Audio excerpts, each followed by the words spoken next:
എവർക്കും master കി അക്കാഡമിയുടെ പുതിയൊരു ക്ലാസ്സിലേക്ക് സ്വാഗതം. കഴിഞ്ഞ ക്ലാസ്സിൽ നമ്മൾ ചർച്ച ചെയ്തത് cooperative legislation in India and Kerala എന്ന് പറയുന്ന ടോപ്പിക്കാണ്. ആ ടോപ്പിക്കുമായിട്ട് ബന്ധപ്പെട്ട് ഇന്ത്യയിലെ സഹകരണ പ്രസ്ഥാനങ്ങളുമായിട്ട് ബന്ധപ്പെട്ട പ്രധാനപ്പെട്ട നിയമങ്ങളെല്ലാം തന്നെ നമ്മൾ ആ ജനറൽ ഓവർവ്യൂവുമായിട്ട് ബന്ധപ്പെട്ട ആദ്യത്തെ ക്ലാസ്സിൽ ഡിസ്കസ് ചെയ്തു പോയി.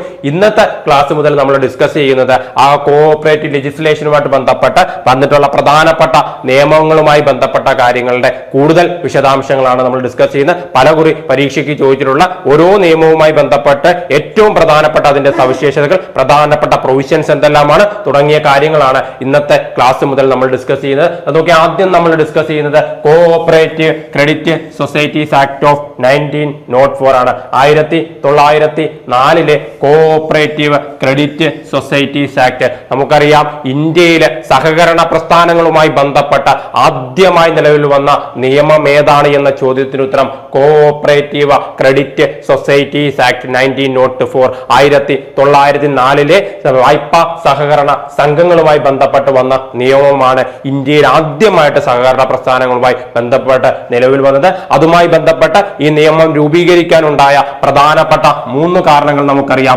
1892 ആദ്യത്തെ സംഭവം ഉണ്ടാകുന്നത്.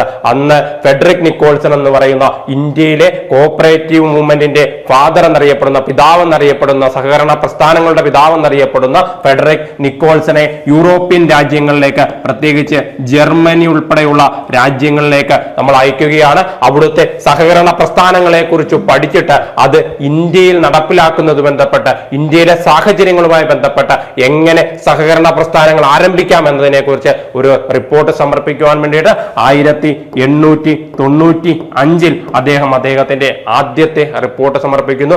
1899 അദ്ദേഹം ഫൈനൽ റിപ്പോർട്ട് സമർപ്പിക്കുകയാണ്. ആ റിപ്പോർട്ടിന്റെ തലക്കെട്ട് ഇങ്ങനെയായിരുന്നു: ഫൈൻഡ് റൈഫൈസൺ, റൈഫൈസനെ കണ്ടെത്തുക എന്ന തലക്കെട്ടോടു കൂടിയാണ് അദ്ദേഹം ആ റിപ്പോർട്ട് സമർപ്പിക്കുന്നു. ആരാണ് റൈഫൈസൺ? FW റൈഫൈസൺ. ജർമ്മനിയിലെ ഏറ്റവും പ്രമുഖനായിട്ട് സഹകാരികളിൽ ഒരാളാണ് റൈഫൈസൺ എന്ന് പറയുന്നത്. എന്താണോ റൈഫൈസൺ ജർമ്മനിയിൽ ചെയ്തത്, എങ്ങനെയാണോ സഹകരണ പ്രസ്ഥാനങ്ങളെ റൈഫൈസൺ ജർമ്മനിയിൽ വളർത്തിയെടുത്തത്, ആ റൈഫൈസൺ മോഡലിലുള്ള സഹകരണ പ്രസ്ഥാനങ്ങളാണ് ഇന്ത്യക്ക് ഏറ്റവും അനുയോജ്യമെന്ന് ഫെഡറിക് നിക്കോൾസൺ 1899 അദ്ദേഹത്തിന്റെ അവസാന റിപ്പോർട്ട്, ഫൈനൽ റിപ്പോർട്ട് സബ്മിറ്റ് ചെയ്യുമ്പോൾ പറയുന്നു.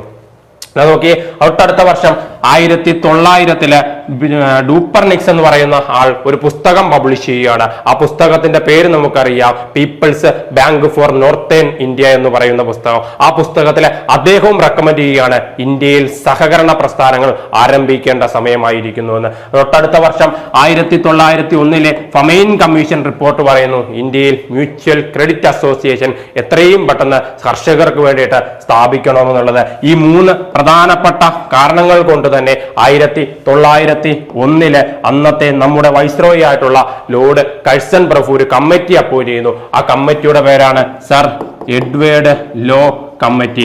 എഡ്വേർഡ് ലോ കമ്മിറ്റി 1901 അപ്പോയിന്റ് ചെയ്യുന്നു. എന്തിനു വേണ്ടിയിട്ട് അപ്പോയിന്റ് ചെയ്യുന്നു? കോഓപ്പറേറ്റീവ് ക്രെഡിറ്റ് സൊസൈറ്റീസ് ആക്ടുമായി ബന്ധപ്പെട്ട ഡ്രാഫ്റ്റ് ഉണ്ടാക്കാൻ വേണ്ടിയിട്ട് 1901 ലോർഡ് കഴ്സൺ എന്ന നമ്മുടെ വൈസ്രോയി അപ്പോയിന്റ് ചെയ്യുകയാണ്. അവർ സമർപ്പിച്ച ബില്ലിന്റെ അടിസ്ഥാനത്തിലാണ്, ഡ്രാഫ്റ്റിന്റെ അടിസ്ഥാനത്തിൽ നിലവിൽ വരുന്ന ഇന്ത്യയിലെ ആദ്യത്തെ സഹകരണ പ്രസ്ഥാനങ്ങളുമായി ബന്ധപ്പെട്ട നിയമം കോഓപ്പറേറ്റീവ് ക്രെഡിറ്റ് സൊസൈറ്റീസ് ആക്ട്. നമ്മൾ ആദ്യം ചർച്ച ചെയ്യുന്നത് 1904 ആദ്യത്തെ സഹകരണ വായ്പാ സംഘങ്ങളുമായി ബന്ധപ്പെട്ട നിയമത്തിന്റെ പ്രധാനപ്പെട്ട സവിശേഷതകളാണ്. ക്ലാസ് കൃത്യമായി ശ്രദ്ധിച്ച് കേൾക്കുവാൻ വേണ്ടിയിട്ട് ശ്രമിക്കുക. ഏറ്റവും പ്രധാനപ്പെട്ട സവിശേഷതകളും പ്രധാനപ്പെട്ട സെക്ഷൻസും മാത്രമാണ് നമ്മൾ ഡിസ്കസ് ചെയ്യുന്നത്. പരീക്ഷയ്ക്ക് പലകുറി ആവർത്തിച്ചു വന്നിട്ടുള്ളതാണ്. കാരണം 1904 ആക്ട് എന്ന് പറയുന്നത് ഇന്ത്യയുടെ സഹകരണ പ്രസ്ഥാനങ്ങളുമായി ബന്ധപ്പെട്ട ആദ്യത്തെ ആക്ട് ആണ്. നോക്കി, the CCS act, cooperative credit societies act of 1904 is regarded as the beginning of cooperative movement in India.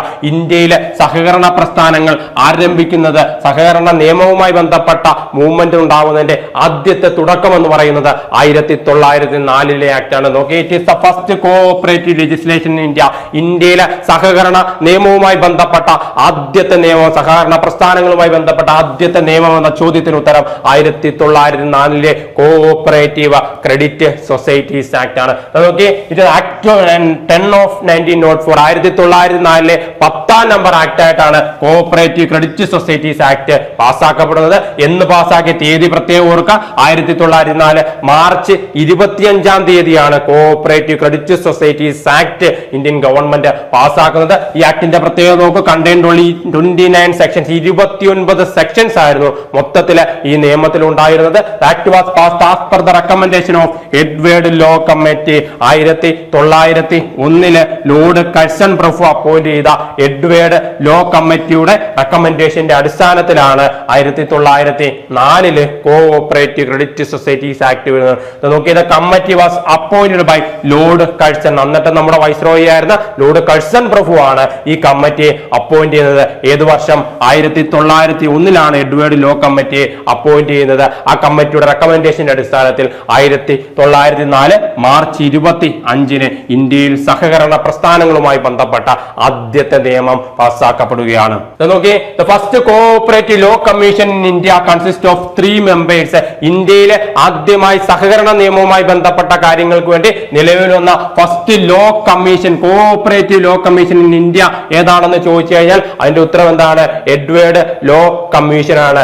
1901 Edward law commission രൂപീകരിക്കപ്പെടുന്നത്. 3 അംഗ കമ്മീഷനാണ് അന്ന് രൂപീകരിക്കപ്പെട്ടത്. ആ കമ്മിറ്റിയിലെ മെമ്പേഴ്സ് ആയിരുന്നു, ചെയർമാൻ ആയിരുന്നു സർ എഡ്വേർഡ് ലോ. അദ്ദേഹത്തെ കൂടാതെ Dupernex 1900 people's bank for northern India എന്ന പുസ്തകം എഴുതിക്കൊണ്ട് ഇന്ത്യയിലെ സഹകരണ പ്രസ്ഥാനങ്ങൾ ആരംഭിക്കണമെന്ന് പറഞ്ഞ ഡൂപ്പർനിക്സ്, അതുപോലെ തന്നെ the father of cooperative movement in India Frederick Nicholson, ഇവർ 3 പേരും ചേർന്നിട്ടുള്ള ഒരു 3 അംഗ സമിതിയായിരുന്നു 1901 നിലവിൽ വന്ന എഡ്വേർഡ് ലോ കമ്മീഷൻ എന്ന് പറയുന്നത്. അതാണ് first cooperative law commission in India. ഇന്ത്യയിലെ സഹകരണ മേഖലയുമായി ബന്ധപ്പെട്ട ആദ്യത്തെ law commission Edward law commission 1901. നോക്കി, അടുത്തായിട്ട് നമ്മൾ പറയുന്ന ഒരു പ്രധാനപ്പെട്ട വാക്യമാണ് ഹെൻറി വോൾഫ് എന്ന് പറയുന്ന വ്യക്തി. അവർ ഈ കമ്മിറ്റിക്ക് അദ്ദേഹം കൊടുത്ത ഒരു അഡ്വൈസ് ആണ്. നോക്കിയേ, it will be the turning point of economic and social history of India.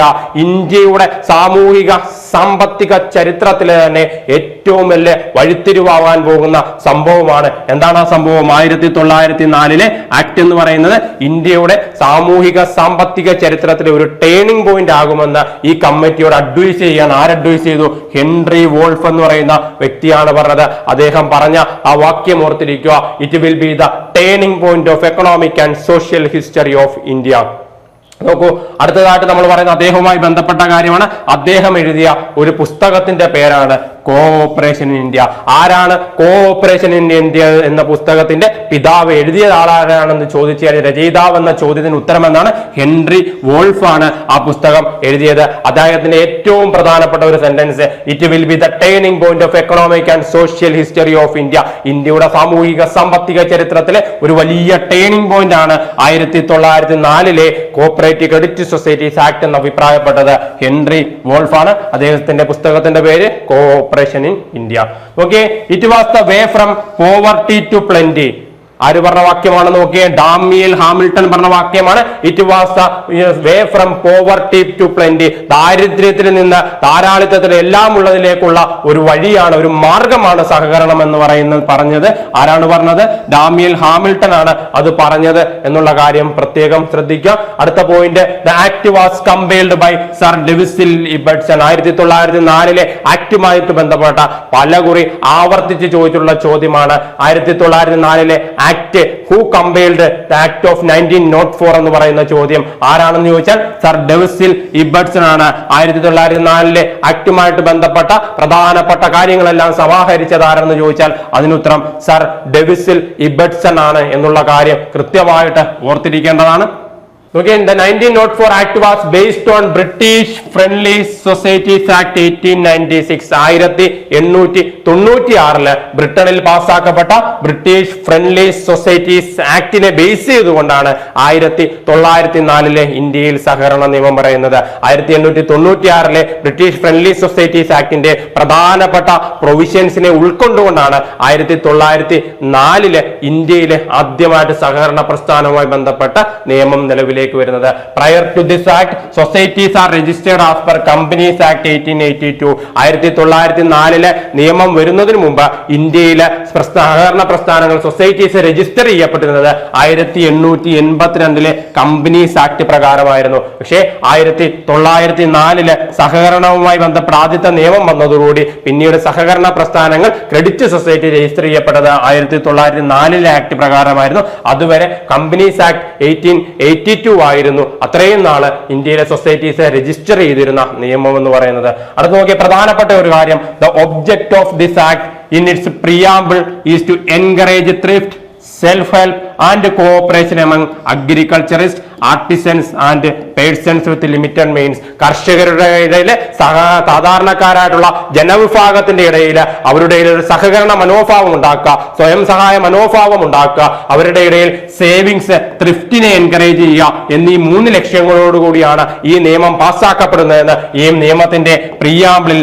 ആമുഖത്തിൽ തന്നെ പറയുന്നു. ഇന്ത്യയിലെ കർഷകരുടെ ഇടയിൽ, സാധാരണക്കാരായ ജനവിഭാഗത്തിന്റെ ഇടയിൽ അവരുടെ ഉള്ളിൽ ഒരു സഹകരണ മനോഭാവം വളർത്തുക, അവരുടെ ഉള്ളിൽ സ്വയം സഹായ മനോഭാവം വളർത്തുക, അവര് എല്ലാം കിട്ടുന്ന വരുമാനം മുഴുവൻ ചെലവാക്കി കഴിയാതെ ഭാവിയിലേക്ക് കൂടി സൂക്ഷിച്ചു വെക്കുവാൻ വേണ്ടി അവരുടെ ഇടയിൽ ഒരു ത്രിഫ്റ്റ് ഹാബിറ്റ് തുടങ്ങിയ ലക്ഷ്യങ്ങളോടുകൂടിയാണ് 1904 ഈ ആക്ട് പാസ്സാക്കപ്പെട്ടത്. ഈ ആക്ടിന്റെ ലക്ഷ്യം ഇതെല്ലാമാണ് എന്ന് ആ ആക്ടിന്റെ ആമുഖത്തിൽ തന്നെ പറഞ്ഞിരിക്കുന്നു എന്നുള്ള കാര്യം പ്രത്യേകം ഓർക്കുക. And Lord Curzon was the viceroy at the time of enactment of 1904 act. 1904 സഹകരണ മേഖലയുമായി ബന്ധപ്പെട്ട് ആദ്യത്തെ നിയമം നിലവിൽ വരുമ്പോൾ ആരായിരുന്നു ഇന്ത്യയുടെ വൈസ്രോയി എന്ന ചോദ്യത്തിന് ഉത്തരം ലോർഡ് കഴ്സൺ പ്രഭു ആയിരുന്നു അന്ന് ഇന്ത്യയുടെ വൈസ്രോയി ആയിട്ടുള്ളത്. നോക്കി അടുത്തതായിട്ട് നമ്മൾ ചർച്ച ചെയ്യുന്നത് 1904 സഹകരണ പ്രസ്ഥാനങ്ങളുമായി ബന്ധപ്പെട്ട നിയമത്തിന്റെ ഏറ്റവും പ്രധാനപ്പെട്ട സവിശേഷതകളാണ് നമ്മൾ ചർച്ച ചെയ്യുന്നത്. ഏറ്റവും പ്രധാനപ്പെട്ട കാര്യങ്ങളാണ് നമ്മൾ പറയുന്നത്. വളരെ ശ്രദ്ധിച്ചിരിക്കുക. The societies are classified into rural and urban societies.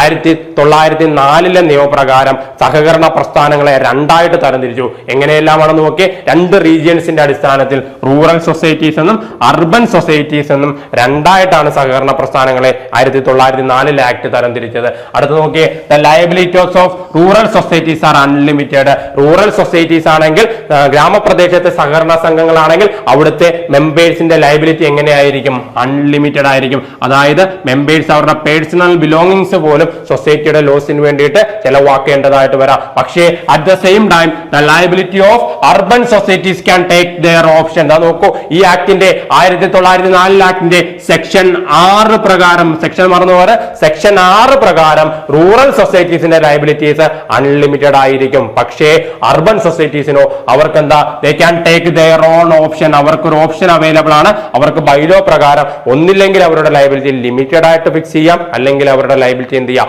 Unlimited liability ആയിട്ട് ഫിക്സ് ചെയ്യാം. ഇങ്ങനെ ഒരു ഓപ്ഷൻ ആർക്ക് മാത്രം? അർബൻ സൊസൈറ്റീസിന് മാത്രം ആര് കൊടുക്കുന്നു?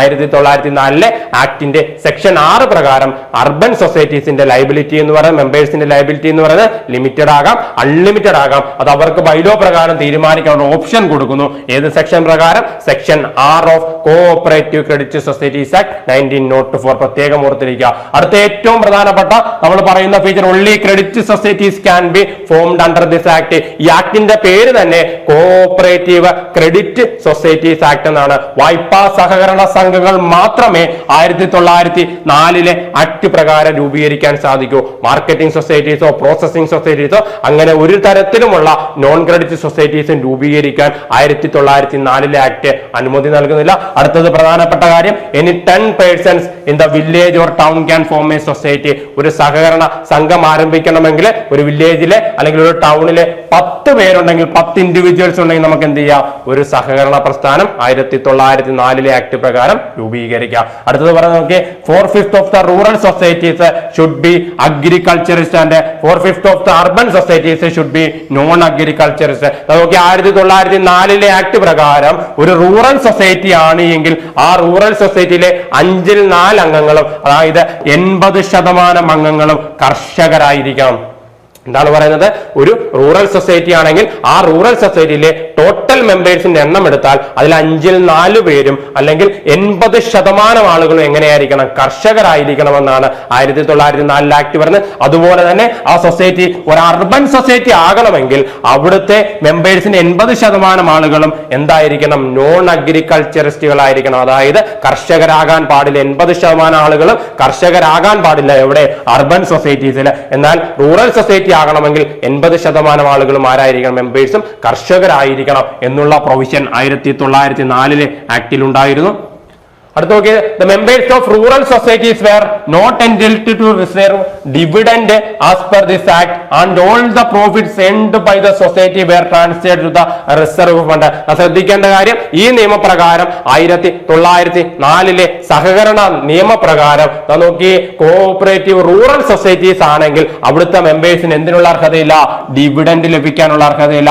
എന്താണ് ഡിവിഡൻഡ്? നമ്മൾ എവിടെയെങ്കിലും ഷെയർ ക്യാപിറ്റൽ ഇൻവെസ്റ്റ് ചെയ്യുന്ന സമയത്ത് നമുക്ക് കിട്ടുന്ന റിട്ടേണിനെയാണ് നമ്മൾ എന്തെന്ന് വിളിക്കുക, ഡിവിഡൻഡ് എന്ന് വിളിക്കുക. Cooperative society credit societies act 1904 പ്രകാരം റൂറൽ സൊസൈറ്റീസിലെ മെമ്പേഴ്സിന് എന്തിനുള്ള അർഹതയില്ല, ഡിവിഡൻഡ് കിട്ടാനുള്ള അർഹതയില്ല. മറിച്ച് ആ സൊസൈറ്റി നേടുന്ന മുഴുവൻ ലാഭവും 100% ലാഭവും എങ്ങോട്ട് ട്രാൻസ്ഫർ ചെയ്യപ്പെടണം, റിസർവ് ഫണ്ടിലേക്ക് ട്രാൻസ്ഫർ ചെയ്യപ്പെടണമെന്നാണ് 1904 ആക്ട് പറയുന്നത്. നമുക്കറിയാം, ഭാവിയിലേക്ക് നമ്മൾ മാറ്റിവെക്കുന്ന തുകയാണെന്ന് പറയുന്നത്, ലാഭത്തിൽ നിന്ന് മാറ്റിവെക്കുന്ന തുകയാണെന്ന് പറയുന്നത് റിസർവ് ഫണ്ട് എന്ന് പറയുന്നത് 1900 ആക്ട് പ്രകാരം 1904 ആക്ട് പ്രകാരം റൂറൽ സൊസൈറ്റീസിന്റെ ലാഭത്തിന്റെ 100% ലാഭവും മുഴുവൻ ലാഭവും എന്ത് ചെയ്യുക, റിസർവ് ഫണ്ടിലേക്ക് ട്രാൻസ്ഫർ ചെയ്യണം. Members of cooperative rural societies were not entitled to receive any dividend. ഒരു തരത്തിലുള്ള ഡിവിഡൻഡ് ആർക്ക് കിട്ടത്തില്ല, റൂറൽ സൊസൈറ്റീസിലെ മെമ്പേഴ്സിന് കിട്ടത്തില്ല. പക്ഷെ ഇതാ നോക്കി, അർബൻ സൊസൈറ്റിയിലേക്ക് വരുമ്പോൾ 25% of profit of urban societies should be transferred to reserve fund. Urban സൊസൈറ്റിയിലേക്ക് വരുമ്പോൾ അവരുടെ ടോട്ടൽ നെറ്റ് പ്രോഫിറ്റിന്റെ ലാഭത്തിന്റെ 25% മാത്രം എങ്ങോട്ട് മാറ്റിയാൽ മതി, റിസർവ് ഫണ്ടിലേക്ക് മാറ്റിയാൽ മതി. പക്ഷെ അതൊരു റൂറൽ സൊസൈറ്റി ആയിരുന്നെങ്കിലോ അവർ 100% പ്രോഫിറ്റും റിസർവ് ഫണ്ടിലേക്ക് മാറ്റേണ്ടതായിട്ട് വരും. അടുത്ത നോക്കിയ പ്രധാനപ്പെട്ട ഒരു സവിശേഷത, society can accept deposit from members and government. ആ സഹകരണ പ്രസ്ഥാനം, വായ്പാ സഹകരണ സംഘത്തിന് ഡെപ്പോസിറ്റ് ആരിൽ നിന്നെല്ലാം സ്വീകരിക്കാം, അവരുടെ അംഗങ്ങളിൽ നിന്നും ഗവൺമെന്റിൽ നിന്നും അവർക്ക് എന്ത് സ്വീകരിക്കാൻ പറ്റും, ഡെപ്പോസിറ്റ് സ്വീകരിക്കാനുള്ള അനുമതി 1904 ആക്ട് കൊടുക്കുന്നുണ്ട്. പക്ഷെ അടുത്ത പോയിന്റ് നോക്കി, and gave loan only to members on personal security. പക്ഷേ ഡെപ്പോസിറ്റ് മെമ്പേഴ്സിൽ നിന്നും ഗവൺമെന്റിൽ നിന്നും സ്വീകരിക്കാൻ അനുമതിയുണ്ട്. ലോൺ ആർക്ക് മാത്രം കൊടുക്കാൻ കഴിയൂ, അംഗങ്ങൾക്ക് മാത്രമേ ആ സൊസൈറ്റിക്ക് ലോൺ കൊടുക്കാൻ കഴിയൂ. അതും എങ്ങനെ മാത്രം, അവരുടെ പേഴ്സണൽ സെക്യൂരിറ്റിയിന്മേൽ മാത്രമേ എന്ത് ചെയ്യാൻ പറ്റൂ, ലോൺ കൊടുക്കാനായിട്ടുള്ള അവകാശമുള്ളൂ. പ്രത്യേകം ഓർത്തിരിക്കുക. 1904 act did not provide legal protection to societies other than credit societies. വായ്പാ സഹകരണ സംഘങ്ങൾ അല്ലാത്ത യാതൊരുവിധ സഹകരണ സംഘങ്ങൾക്കും നിയമപരമായ ഒരു പരിരക്ഷ ആര് നൽകുന്നില്ല, 1904 ആക്ട് നൽകുന്നില്ല.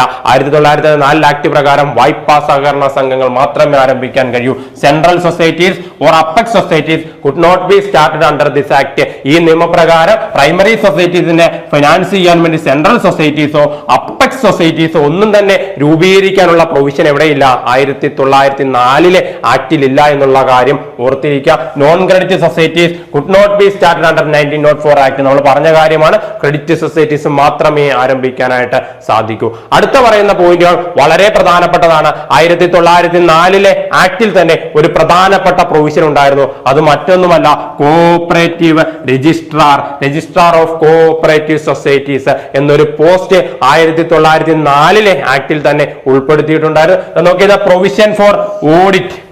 ആ കോപ്പറേറ്റീവ് സൊസൈറ്റിയുടെ ബുക്ക് ഓഫ് അക്കൗണ്ട്സ് ഓഡിറ്റ് ചെയ്യാൻ വേണ്ടിയിട്ട്, ഇൻസ്പെക്ഷൻ, പ്രശ്നങ്ങൾ ഉണ്ടാകുന്ന സമയത്ത് ഇൻസ്പെക്ഷൻ നടത്താൻ വേണ്ടി, ഇൻക്വയറി നടത്താൻ വേണ്ടിയിട്ട് was allowed as per 1904 act. 1904 act പ്രകാരം സഹകരണ സംഘങ്ങളുടെ ബുക്ക് ഓഫ് അക്കൗണ്ട്സ് ഓഡിറ്റ് ചെയ്യാൻ വേണ്ടിയിട്ട്, അവിടെ പ്രശ്നങ്ങൾ ഉണ്ടാകുന്ന സമയത്ത് അതുമായിട്ട് ബന്ധപ്പെട്ട് ഇൻസ്പെക്ഷൻ നടത്താനും ഇൻക്വയറി നടത്താനുമുള്ള അധികാരം ഉണ്ടായിരുന്നു. ആ അധികാരം ആർക്കുണ്ടായിരുന്നു? Organisation control and audit vested with the registrar of cooperative society. Societies, registrar of cooperative സൊസൈറ്റീസിനാണ് എന്തിനുള്ള അധികാരമുള്ളത്? സഹകരണ പ്രസ്ഥാനങ്ങളിൽ ഓഡിറ്റ് നടത്തുവാൻ വേണ്ടിയിട്ട്, ബുക്ക് ഓഫ് അക്കൗണ്ട്സ് ഇൻസ്പെക്ഷൻ നടത്താൻ വേണ്ടി, ഇൻക്വയറി നടത്താൻ വേണ്ടിയുള്ള അധികാരം ആർക്ക് കൊടുത്തിരിക്കുന്നു? രജിസ്ട്രാർക്ക് കൊടുത്തിരിക്കുന്നു. ഈ രജിസ്ട്രാറെ ആര് അപ്പോയിന്റ് ചെയ്യുന്നു? The registrar is appointed by the government. Government ആണ് ആരെ അപ്പോയിന്റ് ചെയ്യുക? സഹകരണ സംഘം രജിസ്ട്രാറെ അപ്പോയിന്റ് ചെയ്യുക. അപ്പൊ പ്രത്യേകം ഓർത്തിരിക്കുക, 1904 ആക്ടിൽ തന്നെ എന്തിനെ കുറിച്ച് പറയുന്നു? സഹകരണ സംഘം രജിസ്ട്രാർ എന്നൊരു പോസ്റ്റിനെ കുറിച്ച് പറയുന്നുണ്ടെന്നുള്ള കാര്യം പ്രത്യേകം ഓർക്കേണ്ടതാണ്. നോക്കി, the societies were exempted from payment of income tax, stamp duties, registration fees etcetera. സഹകരണ പ്രസ്ഥാനങ്ങളെ 1904 ആക്ട് പ്രകാരം ഇൻകം ടാക്സിൽ നിന്ന് ഒഴിവാക്കിയിരിക്കുന്നു. യാതൊരുവിധ സ്റ്റാമ്പ് ഡ്യൂട്ടീസും ഒരു ഗവൺമെന്റിലേക്ക് അടയ്ക്കേണ്ടതായിട്ടില്ല. സഹകരണ പ്രസ്ഥാനങ്ങൾ ആരംഭിക്കുന്ന സമയത്ത് യാതൊരുവിധ രജിസ്ട്രേഷൻ ഫീസും സഹകരണ പ്രസ്ഥാനങ്ങൾ നൽകേണ്ടതായിട്ടില്ല. ഇത്തരത്തില് ഒരുപാട് എക്സംഷൻസ് സഹകരണ പ്രസ്ഥാനങ്ങൾക്ക് 1904 ആക്ട് പ്രകാരം ലഭിക്കുന്നുണ്ട്. നോക്കി, societies were exempted from the payment of income tax. Income tax അടയ്ക്കേണ്ട ആവശ്യമില്ല. സ്റ്റാമ്പ് ഡ്യൂട്ടി ഒന്നും തന്നെ ഗവൺമെന്റിലേക്ക് അടയ്ക്കേണ്ട ആവശ്യമില്ല. നോക്കൂ, രജിസ്ട്രേഷൻ ഫീസ് സഹകരണ സംഘം ആരംഭിക്കുന്ന സമയത്ത് യാതൊരുവിധ രജിസ്ട്രേഷൻ ഫീസും ആര് കൊടുക്കേണ്ടതില്ല? സഹകരണ സംഘം കൊടുക്കേണ്ടതായിട്ടില്ല 1904 ആക്ട് പ്രകാരം. നോക്കി, the act provide for the creation of post of registrar. പ്രത്യേകം ശ്രദ്ധിച്ചു നോക്കുക, 1904 ഇന്ത്യയിലെ ആദ്യമായി വന്ന സഹകരണ നിയമത്തിൽ തന്നെ ആരെ കുറിച്ച് പറയുന്നു? രജിസ്ട്രാർ ഓഫ് കോഓപ്പറേറ്റീവ് സൊസൈറ്റീസ് എന്ന തസ്തികയെ കുറിച്ച് പറയുന്നു. ആൻഡ് കോഓപ്പറേറ്റീവ് ഡിപ്പാർട്ട്മെന്റ്, സഹകരണ വകുപ്പും സഹകരണ രജിസ്ട്രാറും ഉണ്ടാകണമെന്ന് 1904 ആക്ടിൽ തന്നെ വ്യക്തമാക്കുന്നു. And audit was a statutory duty of the registrar as per this act. ഈ ആക്ട് പ്രകാരം 1904 ആക്ട് പ്രകാരം കമ്പനി കോഓപ്പറേറ്റീവ് സൊസൈറ്റീസിന്റെ ബുക്ക് ഓഫ് അക്കൗണ്ട്സ് ഓഡിറ്റ് ചെയ്യപ്പെടുക എന്നുള്ളത് ഒരു രജിസ്ട്രാറുടെ സ്റ്റാറ്റ്യൂട്ടറി ഡ്യൂട്ടിയാണ്. നിയമപ്രകാരം രജിസ്ട്രാറുടെ ഡ്യൂട്ടിയാണ് എന്തെന്ന് പറയുന്നത്? സഹകരണ സംഘങ്ങളുമായി ബന്ധപ്പെട്ട ബുക്ക് ഓഫ് അക്കൗണ്ട്സ് കൃത്യമായി ഓഡിറ്റ് ചെയ്യുക എന്നുള്ളത്. And each cooperative society was to be audited by the registrar. ആരാണ് ചെയ്യേണ്ടത്? രജിസ്ട്രാറാണ് ചെയ്യേണ്ടത്. വൺസ് ഇൻ എ ഇയർ, വർഷത്തിൽ ഒരിക്കലെങ്കിലും എല്ലാ സഹകരണ പ്രസ്ഥാനങ്ങളുടെയും ബുക്ക് ഓഫ് അക്കൗണ്ട്സ് രജിസ്ട്രാർ കൃത്യമായി ഓഡിറ്റ് ചെയ്യപ്പെടേണ്ടതുണ്ട്. And the audit should be done free of cost by the registrar. ഇത്തരത്തില് ബുക്ക് ഓഫ് അക്കൗണ്ട്സ് ഓഡിറ്റ് ചെയ്യുന്നതിനോട് ബന്ധപ്പെട്ട് യാതൊരുവിധ ഫീസോ ചാർജോ രജിസ്ട്രാർ ഈടാക്കാൻ പാടില്ല. ഓഡിറ്റ് ഫ്രീ ഓഫ് കോസ്റ്റിൽ ചെയ്യണം എന്നുള്ള കാര്യം ഇവിടെ പറയുന്നു. 1904 കോഓപ്പറേറ്റീവ് ക്രെഡിറ്റ് സൊസൈറ്റീസ് ആക്ടിൽ പ്രത്യേകം ശ്രദ്ധിക്കാനാണ്. 1904 ആക്ടിൽ തന്നെ എന്തിനെ കുറിച്ച് പറയുന്നു? രജിസ്ട്രാർ ഓഫ് കോഓപ്പറേറ്റീവ് സൊസൈറ്റീസ് എന്ന തസ്തികയെ കുറിച്ചും കോഓപ്പറേറ്റീവ് ഡിപ്പാർട്ട്മെന്റിനെ കുറിച്ചും 1904 ആക്ടിൽ തന്നെ കൃത്യമായി പ്രതിപാദിക്കുന്നുണ്ട്. അടുത്ത നോക്കിയത്, act does not allow a society to take shares in other societies. ഒരു സഹകരണ സംഘത്തിന് മറ്റൊരു സഹകരണ സംഘത്തിന്റെ ഷെയർ ക്യാപിറ്റലിൽ ഇൻവെസ്റ്റ് ചെയ്യാനുള്ള അവകാശം ആര് കൊടുക്കുന്നില്ല? 1904 ആക്ട് പ്രകാരം ഒരു സംഘത്തിന് മറ്റൊരു സംഘത്തിൽ എന്താകാൻ കഴിയില്ല? മെമ്പർ ആകാൻ സാധിക്കില്ല. നോക്കേ, act does not allows a society to take shares in other cooperative society. മറ്റൊരു കോഓപ്പറേറ്റീവ് സൊസൈറ്റീസിലെ ഷെയർസ് സബ്സ്ക്രൈബ് ചെയ്യാനോ അല്ലെങ്കിൽ അവിടെ അംഗമാകാനോ ആർക്ക് അവകാശമില്ല? ഒരു സഹകരണ പ്രസ്ഥാനത്തിന് അവകാശമില്ല.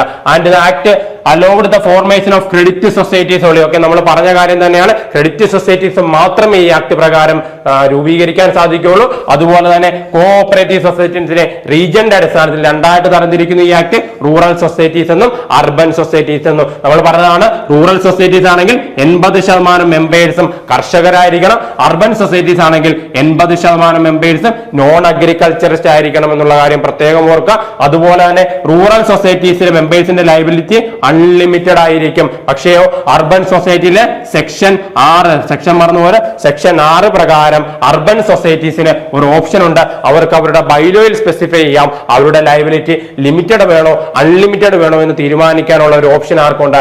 അർബൻ സൊസൈറ്റീസിന് ഈ ആക്ട് പ്രകാരം നൽകുന്നുണ്ട്. അടുത്ത നോക്കിയേ, the registrar or any person authorised by him can inspect the books, accounts and securities of the society. ആ സഹകരണ സംഘങ്ങളുമായിട്ട് ബന്ധപ്പെട്ട അവിടുത്തെ ബുക്കുകളോ അക്കൗണ്ടുകളോ എല്ലാ സെക്യൂരിറ്റീസും ഇൻസ്പെക്ട് ചെയ്യാൻ, ഇൻക്വയറിയുടെ ഭാഗമായിട്ട് ഇൻസ്പെക്ട് ചെയ്യാനുള്ള അധികാരം ആർക്കുണ്ട്? രജിസ്ട്രാർക്കുണ്ട്. രജിസ്ട്രാർക്കോ രജിസ്ട്രാർ ഓതറൈസ് ചെയ്യുന്ന രജിസ്ട്രാർ ചുമതല ഏൽപ്പിക്കുന്ന ഏതൊരു വ്യക്തിക്കുമോ ഒരു സഹകരണ സംഘത്തിന്റെ ബുക്ക് ഓഫ് അക്കൗണ്ട്സും സെക്യൂരിറ്റീസും എല്ലാം തന്നെ ഇൻസ്പെക്ട് ചെയ്യാനുള്ള അനുവാദവും അധികാരവും ആര് കൊടുക്കുന്നു? 1904 സഹകരണ പ്രസ്ഥാനങ്ങൾ ആക്ടുമായി ബന്ധപ്പെട്ട നിയമം നൽകുന്നു എന്നുള്ള കാര്യം പ്രത്യേകം ഓർത്തിരിക്കാം. നമുക്ക് പെട്ടെന്ന് നമ്മൾ പറഞ്ഞ സവിശേഷതകൾ ഒന്നുകൂടി നോക്കാം. നോക്കൂ, സഹകരണ സംഘത്തിന്റെ ആദ്യമായി വന്ന നിയമത്തിലെ പ്രധാനപ്പെട്ട സവിശേഷതകൾ സഹകരണ സംഘങ്ങളെ രണ്ടായിട്ട് തരംതിരിക്കുന്നു. റൂറൽ സൊസൈറ്റീസ് എന്നും അർബൻ സൊസൈറ്റീസ് എന്നും രണ്ടായിട്ട് തരംതിരിച്ചിരിക്കുന്നു. അവിടെ തന്നെ റൂറൽ സൊസൈറ്റീസിന്റെ ലയബിലിറ്റി, മെമ്പേഴ്സിന്റെ ലയബിലിറ്റി അൺലിമിറ്റഡ് ആയിരിക്കും. അർബൻ സൊസൈറ്റീസിനാണെങ്കിൽ സെക്ഷൻ 6 പ്രകാരം, സെക്ഷൻ മറക്കരുത്, സെക്ഷൻ 6 പ്രകാരം അവരുടെ ലയബിലിറ്റി ലിമിറ്റഡോ അൺലിമിറ്റഡോ എന്ന് തീരുമാനിക്കാനുള്ള ഓപ്ഷൻ അവർക്ക് അവൈലബിൾ ആണ്. അടുത്തതായിട്ട് പറഞ്ഞ സവിശേഷം നോക്കി, ക്രെഡിറ്റ് സൊസൈറ്റീസ് മാത്രം രൂപീകരിക്കാനുള്ള പ്രൊവിഷൻ മാത്രമേ എവിടെയുള്ളൂ. കോഓപ്പറേറ്റീവ് ക്രെഡിറ്റ് സൊസൈറ്റീസ് ആക്ട് 1904 പ്രകാരം വായ്പാ സഹകരണ സംഘങ്ങൾ മാത്രമേ നമുക്ക് ആരംഭിക്കാൻ കഴിയൂ. 10 ഇൻഡിവിജ്വൽസ് ഉണ്ടെങ്കിൽ നമുക്കൊരു സഹകരണ സംഘം ആരംഭിക്കാവുന്നതാണ്. അതുപോലെ തന്നെ ഒരു റൂറൽ സൊസൈറ്റി ആണെങ്കിൽ അവിടുത്തെ 80% അംഗങ്ങളും കർഷകരായിരിക്കണം. എന്നാൽ അതൊരു അർബൻ സൊസൈറ്റി ആണെങ്കിൽ 80% അംഗങ്ങളും കർഷകരല്ലാത്ത വ്യക്തികളാണെങ്കിൽ അതിനെ എന്തെന്ന് വിളിക്കൂ? അർബൻ സൊസൈറ്റി എന്ന് വിളിക്കാൻ കഴിയും. പിന്നെ നമ്മൾ പറഞ്ഞത് റൂറൽ സൊസൈറ്റീസ് ആണെങ്കിൽ അവിടുത്തെ അംഗങ്ങൾക്ക് യാതൊരു വിധത്തിലും ഡിവിഡന്റ് ലഭ്യമാവുകയില്ല. മുഴുവൻ ലാഭവും റിസർവ് ഫണ്ടിലേക്ക് മാറണം. പക്ഷെ അർബൻ സൊസൈറ്റിയിലേക്ക് വരുമ്പോൾ 25% പ്രോഫിറ്റിന്റെ 25% മാത്രം റിസർവ് ഫണ്ടിലേക്ക് മാറ്റിയാൽ മതി. അതുപോലെ തന്നെ ഈ ആക്ട് പ്രകാരം സൊസൈറ്റീസിന് അംഗങ്ങളിൽ നിന്നും ഗവൺമെന്റിൽ നിന്നും ഡെപ്പോസിറ്റ് സ്വീകരിക്കാനുള്ള അനുവാദമുണ്ട്. പക്ഷേ ലോൺ ആർക്ക് മാത്രമേ നൽകാൻ കഴിയൂ? അംഗങ്ങൾക്ക് മാത്രമേ ഈ സൊസൈറ്റീസിന് ലോൺ നൽകാനായിട്ട് സാധിക്കൂ. അതുപോലെ നമ്മൾ പറഞ്ഞത് കോഓപ്പറേറ്റീവ് ക്രെഡിറ്റ് സൊസൈറ്റീസിന് മാത്രമേ നിയമപരമായിട്ട് ഈ ആക്ട് സാധുത നൽകുന്നുള്ളൂ. അല്ലാതെ സെൻട്രൽ സൊസൈറ്റീസോ അപ്പെക്സ് സൊസൈറ്റീസോ മറ്റൊരു തരത്തിലുള്ള നോൺ ക്രെഡിറ്റ് സൊസൈറ്റീസും ആരംഭിക്കാനുള്ള അവകാശമില്ല. അതുപോലെ തന്നെ ഈ ആക്ടിൽ തന്നെ രജിസ്ട്രാർ ഓഫ് കോഓപ്പറേറ്റീവ് സൊസൈറ്റീസ് എന്ന തസ്തികയെക്കുറിച്ചും കോഓപ്പറേറ്റീവ് ഡിപ്പാർട്ട്മെന്റ് രൂപീകരിക്കുന്നതിനെ കുറിച്ചും കൃത്യമായി 1904 ആക്ടിൽ തന്നെ പറയുന്നു. ആ ആക്ട് പ്രത്യേകം പറയുന്നു, കോഓപ്പറേറ്റീവ് രജിസ്ട്രാറുടെ സ്റ്റാറ്റ്യൂട്ടറി ഡ്യൂട്ടിയാണ് കൃത്യമായി സഹകരണ സംഘത്തിന്റെ ബുക്ക് ഓഫ് അക്കൗണ്ട്സ് വർഷത്തിൽ ഒരിക്കലെങ്കിലും ഓഡിറ്റ് ചെയ്യുക എന്നുള്ളത്. അതും പ്രത്യേകമായി പറയുന്നു, ഓഡിറ്റ് ഫീസ് വാങ്ങാതെ ഫ്രീ ഓഫ് കോസ്റ്റിൽ വേണം ഇത്തരത്തിലുള്ള ഓഡിറ്റ് രജിസ്ട്രാർ ചെയ്യാൻ വേണ്ടിയുള്ള കാര്യവും 1904 ആക്ടിൽ പറയുന്നു. അതുപോലെ തന്നെ പ്രധാനമായിട്ട് മറ്റൊരു കാര്യം പറയുന്നത്, ഈ ആക്ട് പ്രകാരം ഒരു സഹകരണ സംഘത്തിന് മറ്റൊരു സംഘത്തിന്റെ ഷെയർ സബ്സ്ക്രൈബ് ചെയ്യാനോ അവിടെ മെമ്പർ ആകാനോ സാധിക്കുകയില്ല എന്നുള്ള കാര്യം കൂടി പ്രത്യേകം ഈ ആക്ടുമായി ബന്ധപ്പെട്ട് ഓർത്തിരിക്കാം.